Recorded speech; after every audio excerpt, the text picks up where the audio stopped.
नमस्कार दोस्तों, मैं हूं मनविंदर और मेरे चैनल पे आप सभी लोगों का बहुत स्वागत है।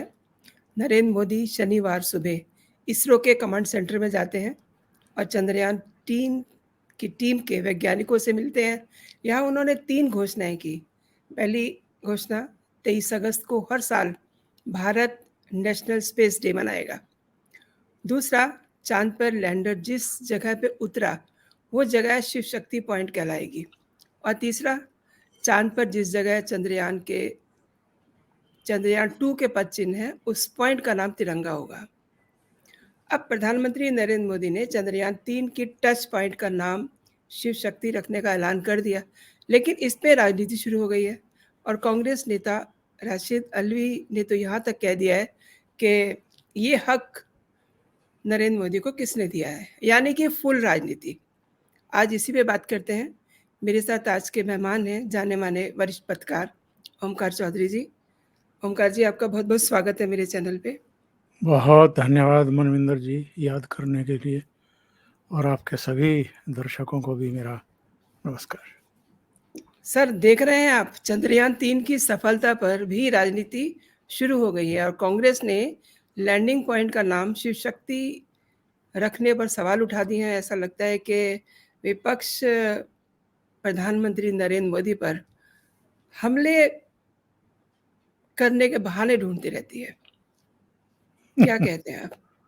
अब उनके पास बचा ही क्या, यही बचा वेरी है, इसी के लिए वेरी वो ऑब्वियस। लोग प्रयासरत रहते हैं। कुछ जी सकारात्मक देश के लिए करते हुए तो दिखाई नहीं देते हैं। हाँ, प्रधानमंत्री के नेतृत्व में जो अलग अलग हमारे सेक्टर के ऑर्गेनाइजेशंस हैं जिन पर पूरा देश गर्व करता है, जब वो अचीवमेंट करते हैं तो उस पर फिर अलग तरह की राजनीति शुरू करने की कोशिश होती है इन लोगों की तरफ से, और हर बार जी, मैं तो यही कहूँगा कि इन लोगों को मुँह की खानी पड़ती है।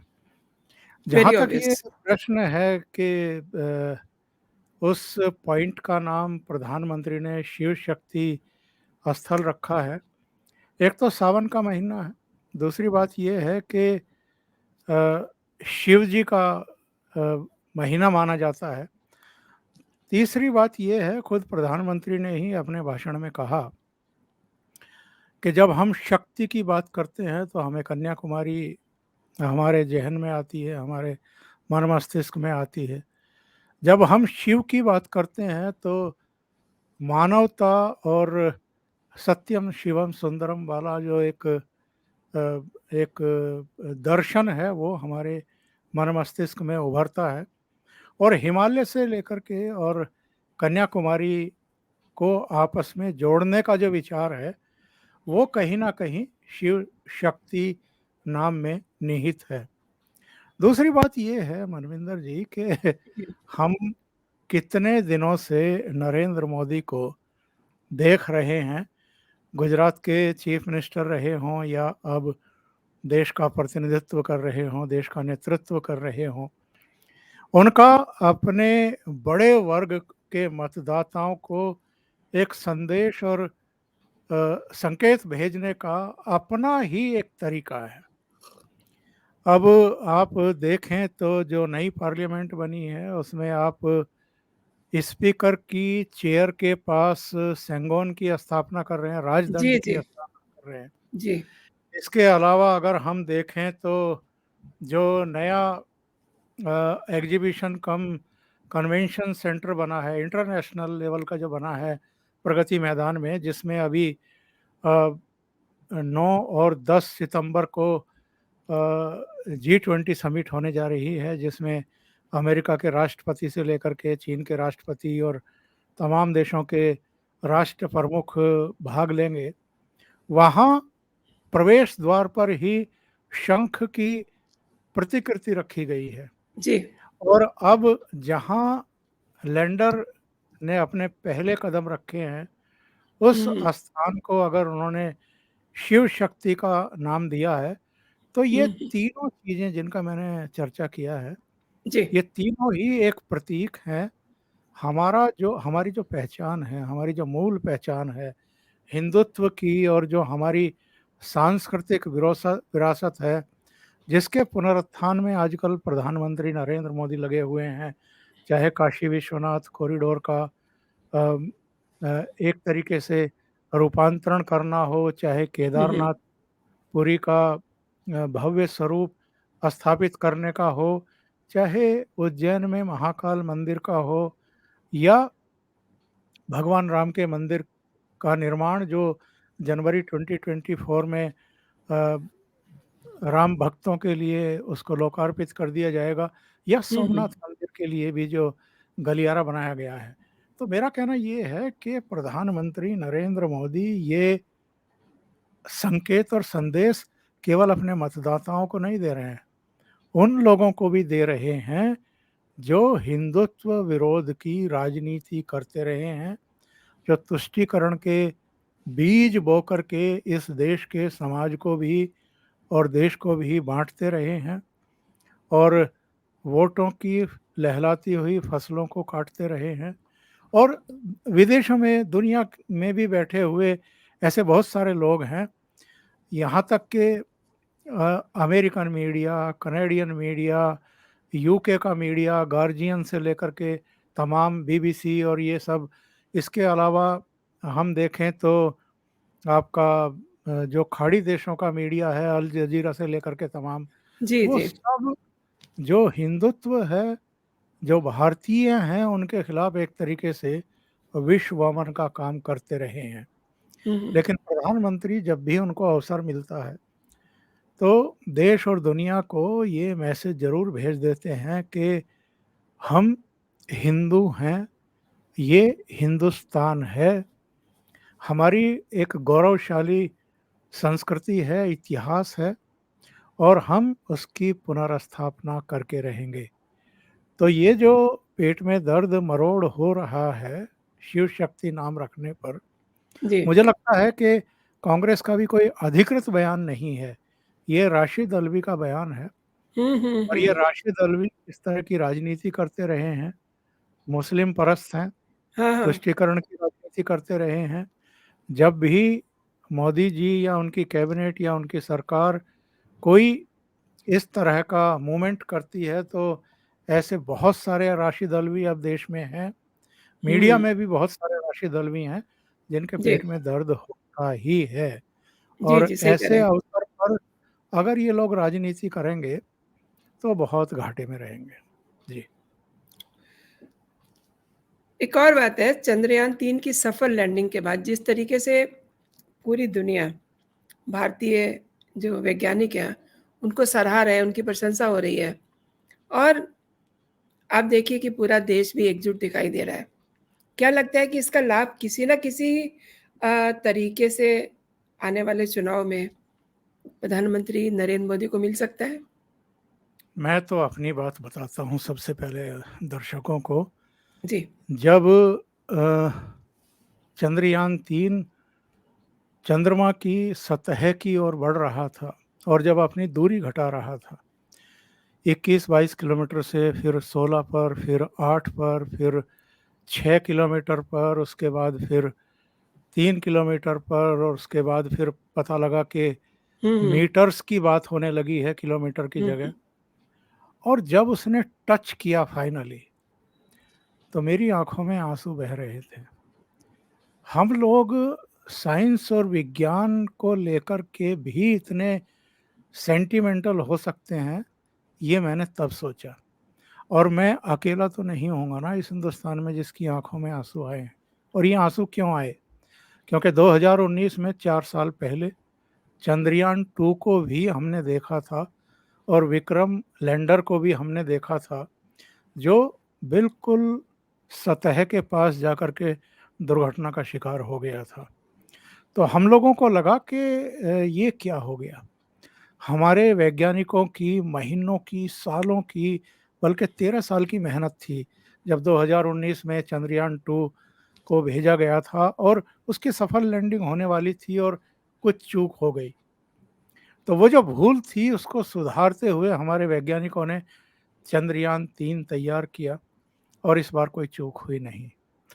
तो जब मेरे हालत ये हो सकती है उसको देख कर के, उसकी लैंडिंग को देख कर के, और एक प्राउड इंडियन का भाव मेरे भीतर आ सकता है, तो आप जी, अंदाज़ा लगाइए हमारे जैसे तो करोड़ों लोग हैं जो इस जी, जी, तरीके से सोचते हैं। तो ये चीज़ें जब एक इंडियन के तौर पर हम देखते हैं, भूल जाएँ कि हम पत्रकार हैं, भूल जाएँ तमाम दूसरी चीज़ें भी, हम किसको पसंद करते हैं, किसको नापसंद करते हैं। पर जब एक इंडियन के तौर पर हमारे भीतर एक भावनाओं का सैलाब उमड़ता है, तो ये तो जो इंडियन हमारे भारत में हैं, जो भारत के बाहर हैं, जो अलग-अलग देशों में जाकर के सेवा कर रहे हैं, उनकी भी मानसिक स्थिति यही होगी। और प्रधानमंत्री नरेंद्र मोदी एक ऐसे राजनेता हैं, जो इस तरह के अवसरों को गँवाना गँवारा नहीं करते हैं। वो जब चंद्रयान-3 लैंड हो रहा था, तो भी दक्षिण अफ्रीका से ऑनलाइन जुड़े हुए थे, उन्होंने राष्ट्र को संबोधित किया था, वहाँ से भी उन्होंने हमारे महान वैज्ञानिकों की पीठ थपथपाई थी। इसके अलावा वो जब दक्षिण अफ्रीका का अपना टास्क पूरा करके ब्रिक्स देशों के सम्मेलन में भाग लेने के बाद ग्रीस की यात्रा पर गए 1 दिन की, और ग्रीस से जब उन्होंने टेक ऑफ किया, तो उनका हवाई जहाज़ सीधे लैंड किया बेंगलुरु में, और वो नई दिल्ली नहीं आए। उनके साथ एनएसए अजित डोभाल भी थे, विदेश मंत्री एस जयशंकर भी थे। वो सब वैज्ञानिकों के पास गए, उनकी पीठ थपथपाई, उनको शाबाशी दी, उनका मनोबल बढ़ाया। प्रधानमंत्री ने करीब 50 मिनट से ज़्यादा का वहाँ उद्बोधन दिया, और वहाँ जो महिला वैज्ञानिक हैं, ख़ास तौर से उनके योगदान को अंडरलाइन करते हुए उनके साथ कुछ पल बिताए, उनके साथ बैठ कर के फ़ोटो शूट करवाए, ताकि वो उनके लिए एक यादगार बात बन जाए कि प्राइम मिनिस्टर हमारे ऐसे मौके पर आए थे। तो प्रधानमंत्री बहुत अच्छे तरीके से जानते हैं, और ये जो अ, टच पॉइंट का जो नाम उन्होंने शिव शक्ति स्थल रखा है, मैं तो कहूँगा कि प्रधानमंत्री बहुत श्रूड पॉलिटिशियन हैं। वो जानते हैं कि विरोधियों को चिकुटी कैसे काटी जाती है और कैसे इनको चारों खाने चित किया जाता है। ये नाम रख कर के भी उन्होंने 2024 का जो उनका गोल पोस्ट है, वो बता दिया है अपने विरोधियों को, और विदेशों में भी जो हिंदू विरोधी बैठे हुए हैं, उनको भी बता दिया कि हमारा देश अब इसी दिशा में आगे बढ़ना है, और बहुत तेज गति से बढ़ना है। जी। आपको रोकना है तो आप रोक के दिखाइए। और इससे जो और भावनाओं का ज्वार इस समय उफान पर होगा, ज्वार कह लीजिए, भाटा कह लीजिए, वो आप उसका अंदाज़ा भी नहीं लगा सकते हैं। कितने शिव भक्त इस देश में हैं और विदेशों में हैं, इसका कोई आर-पार नहीं है। जी। तो नरेंद्र मोदी बहुत अच्छे तरीके से जानते हैं कि बिना कहे संदेशों और संकेतों में राजनीति कैसे की जाती है। सर, आपने बिल्कुल सही कहा कि इसमें कुछ राजनीति भी है, लेकिन आज भी मैंने देखा, दैट डे भी मैंने देखा, जिस समय टच किया था, हम पल-पल की साक्षी बने, दुनिया भी इस उस पल की साक्षी बनी। इनफैक्ट मैं खुद मैं मेरे बेटे का मुझे उसी समय फ़ोन आया, एंड वो जस्ट मतलब रोने जैसी स्थिति थी उसकी, और मेरा भी एकदम गला भर आया। हम लोग इतने मतलब पूरी दुनिया बहुत खुश थी, हम लोग देश पूरा खुश था। लेकिन आप बता रहे हैं कि इसमें राजनीति भी है, तो ये और भी अच्छा एक उनका शुरू पॉइंट है। एक और बात है, विपक्ष ने इस समय पूरी चुप्पी साधी हुई है, और कांग्रेस अंदर ही अंदर इसका श्रेय जो है देना चाह रहा था जवाहरलाल नेहरू को, लेकिन उनका ये जो प्रयास था, कुछ ज़्यादा फिट नहीं बैठा। चूँकि लोगों की भावनाओं से मामला जुड़ गया है, जैसा कि अभी आपने कहा, इसलिए विपक्ष को डर भी लग रहा है कि अब इसका पूरा फ़ायदा मोदी उठाएँगे। क्या कहते हैं सर? क्योंकि ये बड़ा ताज़ा मामला है, सब पूरे देश की भावनाएँ जुड़ी हुई हैं। देखिए, जी, ऐसा है कि कांग्रेस जो है वो जब तब नेहरू को याद करना चाहती है या जो भी उपलब्धियां प्राप्त की जा रही हैं अब 2023 में, उसका श्रेय नेहरू को देना चाहती हैं, जिनकी डेथ 1964 में हो चुकी। कई बार कह दिया जाता है कि इसरो की स्थापना, उनका जो सपना था वो तो नेहरू का था। अब बहुत सारे लोग सक्रिय हैं, उन्होंने कहा कि नेहरू की डेथ तो 1964 में हो गई थी, इसरो की विधिवत स्थापना तो 1969 में हुई है, उनकी डेथ के 5 साल बाद हुई है, तो नेहरू जी का क्या कंट्रीब्यूशन है इसमें। लेकिन मेरा कहना ये है कि ये अगर 1964 में जिनका देहावसान हो गया, उन नेहरू को आज 2023 में जो चंद्रयान चंद्रमा पर लैंड किया है उसका श्रेय देने पर उतारू हैं, आमादा हैं। और 1971 में जब पूर्वी पाकिस्तान बांग्लादेश बना था, उसका श्रेय अगर ये इंदिरा गांधी को देते हैं, तो फिर एक तो 1984 में जो कत्लेआम हुआ था उसका श्रेय भी राजीव गांधी को दें, क्योंकि वो उस समय प्रधानमंत्री थे। इसके अलावा अगर आज नरेंद्र मोदी प्रधानमंत्री हैं, तो चंद्रमा पर अगर चंद्रयान 3 लैंड किया है, तो इसका भी जो श्रेय है वो नरेंद्र मोदी को दीजिए। तब तो जस्टिफाइड है कि आप इंदिरा गांधी को 1971 के बांग्लादेश निर्माण का श्रेय देते हैं, या नेहरू जिंदा भी नहीं है फिर भी आप 2023 में चंद्रयान की लैंडिंग का श्रेय नेहरू को देने पर आमादा हैं। तो जी। ये कहना चाहिए कि पूरी तरीके से और बार बार एक्सपोज होते हैं और इनकी बुद्धि का जो दिवालियापन है वो सामने आता है कि अब शुरू में जब नरेंद्र मोदी इस देश के प्रधानमंत्री बने 2014 26 मई को शपथ ली, उसके बाद से जो 4-5 साल तक योजनाओं का उद्घाटन नरेंद्र मोदी ने किया, उनका श्रेय जो है मनमोहन सिंह को देते रहे। अरे ये तो मनमोहन सिंह के समय शुरू हुई थी, ये तो मनमोहन सिंह ने जो जिनका शिलान्यास किया था उसके फीते काट रहे हैं। इन्होंने खुद क्या किया है? अब कहें ना कि नई पार्लियामेंट मनमोहन सिंह ने बनवाई है, अब कहें ना कि जो एग्जीबिशन और कन्वेंशन सेंटर बना है प्रगति मैदान में वो मनमोहन सिंह ने जी। बनवाया है, अब कहें ना कि पूरे देश में जो रेलवे की सूरत बदल रही है वो मनमोहन सिंह ने की है, बदली है, या कहें कि जो एक्सप्रेस वे हाईवे बन रहे हैं वो मनमोहन सिंह बनवा रहे हैं, या जो हवाई अड्डे बन रहे हैं वो मनमोहन सिंह बनवा रहे हैं, या अभी जो दक्षिण अफ्रीका के ब्रिक्स देशों के सम्मेलन में प्रधानमंत्री नरेंद्र मोदी भाग लेकर के आए हैं, तो कहें कि नहीं नहीं ये नहीं गए थे, मनमोहन सिंह गए थे। तो ये सब बेवकूफ़ी की हरकतें हैं, बार बार एक्सपोज होते हैं, हंसी का पात्र बनते हैं ये लोग। ये राजनीति करना भी भूल गए हैं एक्चुअल में।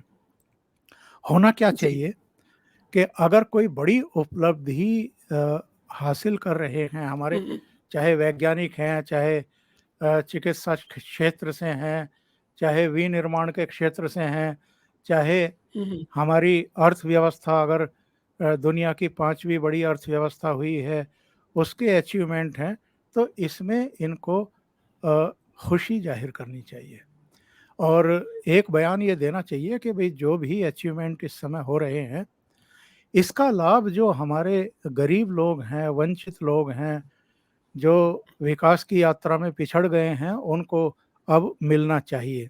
वहाँ तो जी। एक अच्छा सकारात्मक दृष्टिकोण आपका सामने आएगा, लेकिन हर चीज़ में आप मेन मेक निकालें और उसके बाद जो है उसका श्रेय किसी ना किसी तरीके से गांधी नेहरू परिवार को देने की हास्यास्पद कोशिश करें, तो आप हंसी के पात्र ही बनेंगे।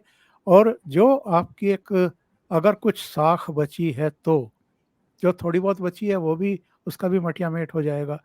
और ये जो नेगेटिविटी की राजनीति की जाती है इसको देश एक्चुअल में पसंद करता नहीं है। आप नरेंद्र मोदी को देखते होंगे, उनकी बॉडी लैंग्वेज को देखते होंगे, जी। वो अगर इसरो के केंद्र में पहुंचे हैं तो जहां से एंट्री पॉइंट से उस हॉल में उन्होंने प्रवेश किया, जी। सबकी तरफ तालियां बजा बजा करके वो आगे बढ़ते गए, हर कतार के सामने पहुंचे, सबके लिए तालियां बजाई। इसके बाद जब वो भाषण भी दे रहे थे और उनका गला भर आया कुछ कहते हुए, उसके बाद भी वो बहुत ही विनम्र बने रहे। यहाँ तक कि मतलब जो देश का नेता है, जो देश को नेतृत्व दे रहा है, हाँ, जिसके एक इशारे पर सारे काम होते हैं, वो वहाँ जाकर के कह रहा है कि भाई सुबह ही सुबह आप लोगों को तकलीफ दी, बुलाया हाँ। सबको, तो आपको परेशानी तो हुई होगी। पर कभी-कभी आदमी इतना बेसब्र हो जाता है, वो रुक नहीं पाता है। तो मैं भी नहीं रुक पाया, इसलिए सुबह ही सुबह आप लोगों को कष्ट दिया। यानी उनको पता है कि ये ऑड टाइम है। इस समय तो लोग सवेरे जी, उठते भी नहीं हैं, ढंग से तैयार भी नहीं होते हैं, नाश्ता भी नहीं होता है, जिस समय उन सबको वहाँ बुला लिया गया कि प्रधानमंत्री जी पहुँच रहे हैं। तो जी। उन्होंने उसके लिए भी रिग्रेट फ़ील किया कि हाँ, भई उन्होंने मैं कहा कि ये ऑड ऑड टाइम में आपको बुलाया गया।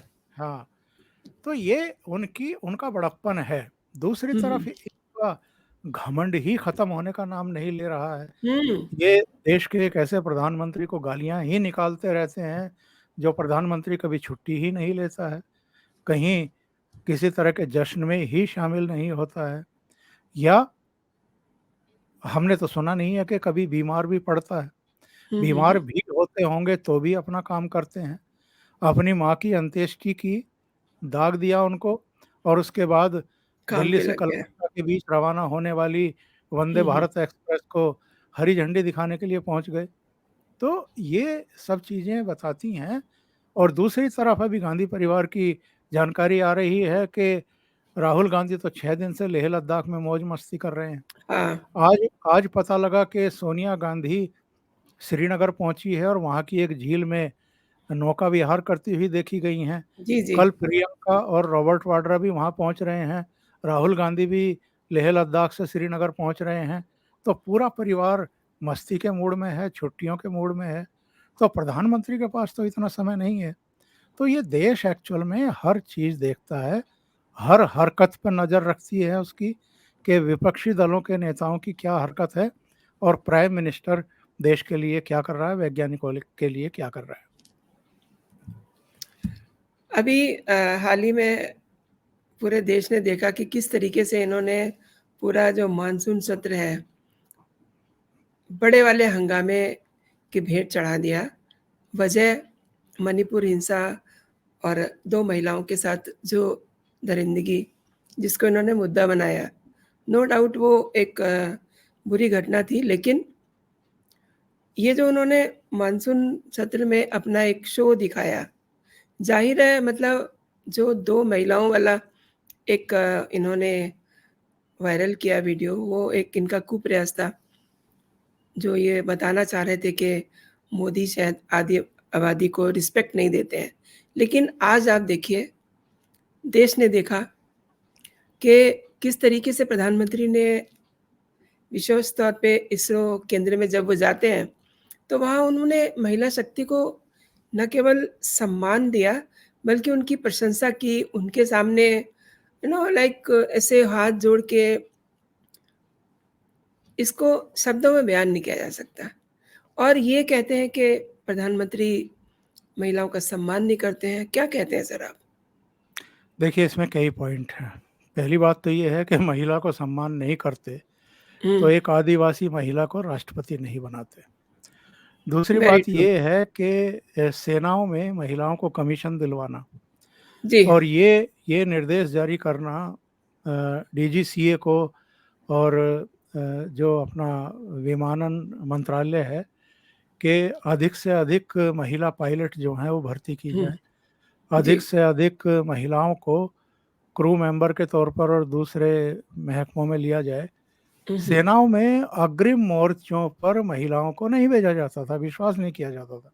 हुँ, हुँ। अब अग्रिम मोर्चे पर बीएसएफ की, सीआरपीएफ की, इंडो तिब्बत पुलिस की जो महिला जवान हैं और जो हमारी सेना की भी महिला ऑफिसर्स हैं, वो अब फ्रंट पर जाकर के ड्यूटी कर रही हैं।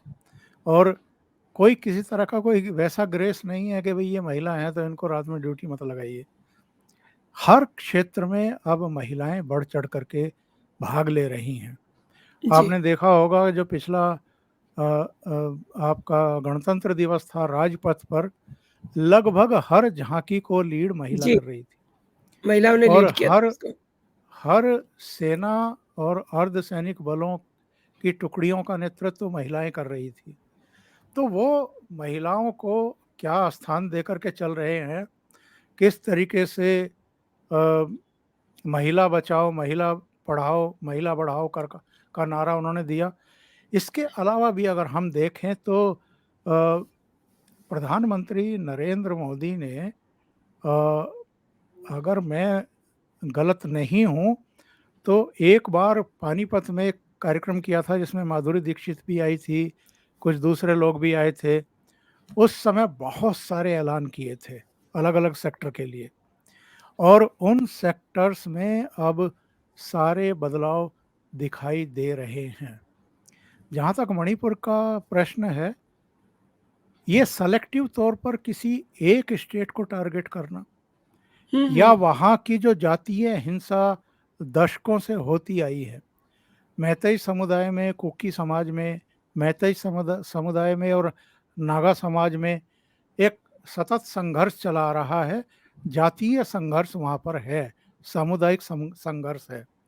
उसको एक गलत तरीके से रूप देना, अब वो किन्होंने उन 2 महिलाओं को निवस्त्र किया, किन्होंने उनके साथ रेप किया, किन्होंने उनकी फ़िल्म बनाई, 70 दिन तक उस फ़िल्म को, उस वीडियो को छुपा के रखा।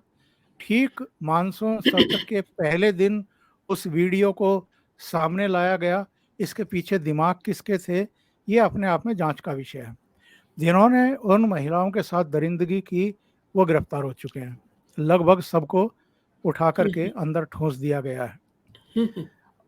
अगर आप मणिपुर में महिलाओं के नग्न वीडियो की बात करेंगे, रेप की बात करेंगे, तो आप राजस्थान को क्यों छुपा जाते हैं? आप छत्तीसगढ़ को क्यों छुपा जाते हैं? जो non BJP ruled state government हैं, उनके हुँ। पाप पाप नहीं है। बीजेपी के राज्यों में कोई घटना हो जाए तो वो बहुत बड़ा पाप हो जाता है। जब आप इस तरह की बातें करते हैं तो फिर आपकी मंशा पर प्रश्न खड़े होते हैं और ये सोशल मीडिया का ज़माना है। जी, सोशल मीडिया के ज़माने में कुछ भी छिपता नहीं है। बीजेपी सही बात। रूल्ड स्टेट में कोई पाप हुआ होगा वो भी हुँ, बाहर हुँ। आएगा।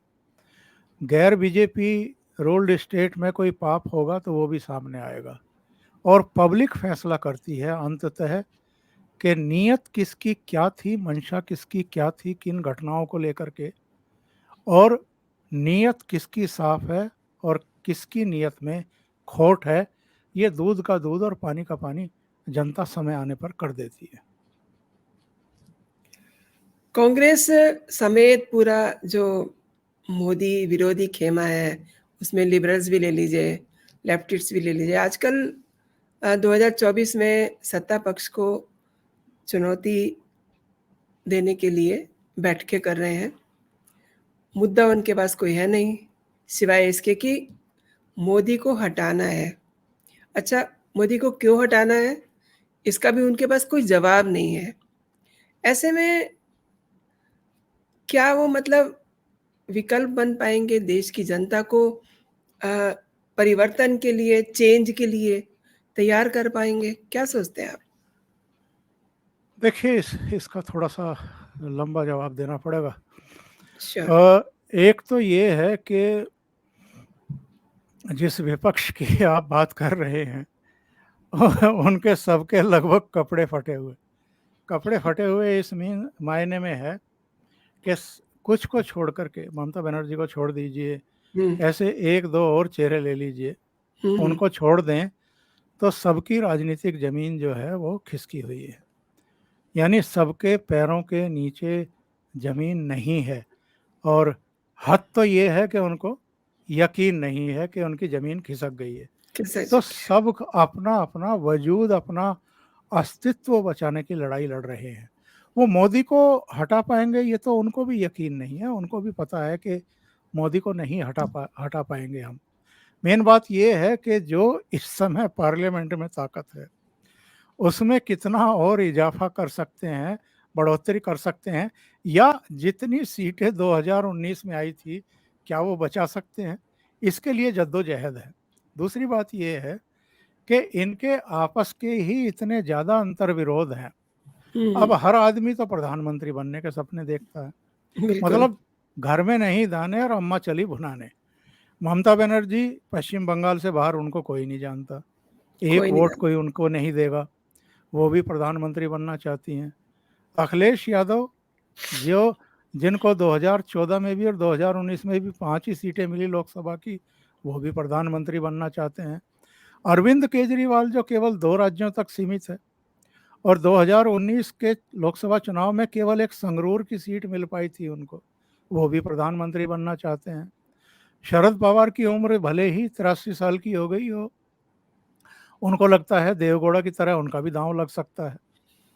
तो इतने सारे प्रधानमंत्री के चेहरे हैं, और अभी वो प्रधानमंत्री पद तो खैर दूर की बात है, अभी तो इसके लिए जंग चल रही है कि ये जो मुंबई में 31 अगस्त और 1 सितंबर को बैठक है, जी, इसमें संयोजक किसको बनाया जाए। अभी तो जी, जी, संयोजक और चेयरपर्सन ही तय नहीं हो पा रहा है। कोई जी। कह रहा है कि सोनिया गांधी को चेयरपर्सन बना करके और हुँ, नीतीश बाबू को संयोजक बना दिया जाएगा।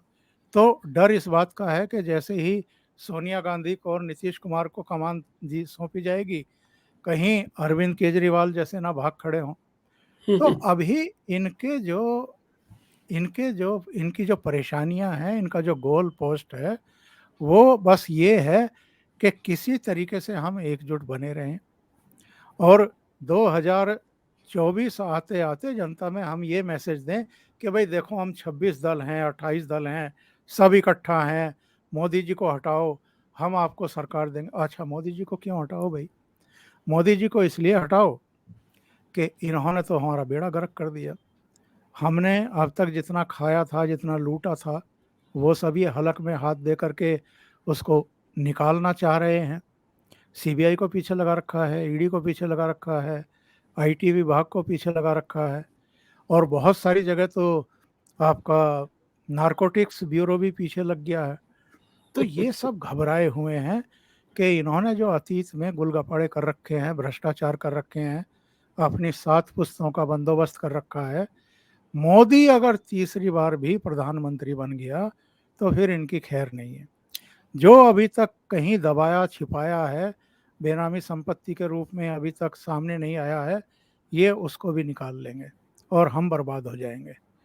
तो इनको अब कोई गलतफहमी इस बात की नहीं है कि 2024 में नरेंद्र मोदी नहीं बनेंगे। नरेंद्र मोदी तो बन रहे हैं। जिसने अभी तक अलग अलग मीडिया हाउस के और सर्वे जी, एजेंसियों के ओपिनियन पोल और सर्वे आए हैं, उनमें यही कहा जा रहा है कि नरेंद्र मोदी की वापसी हो रही है। किसी एक में भी ये नहीं कहा गया कि उनको बहुमत नहीं मिल रहा है।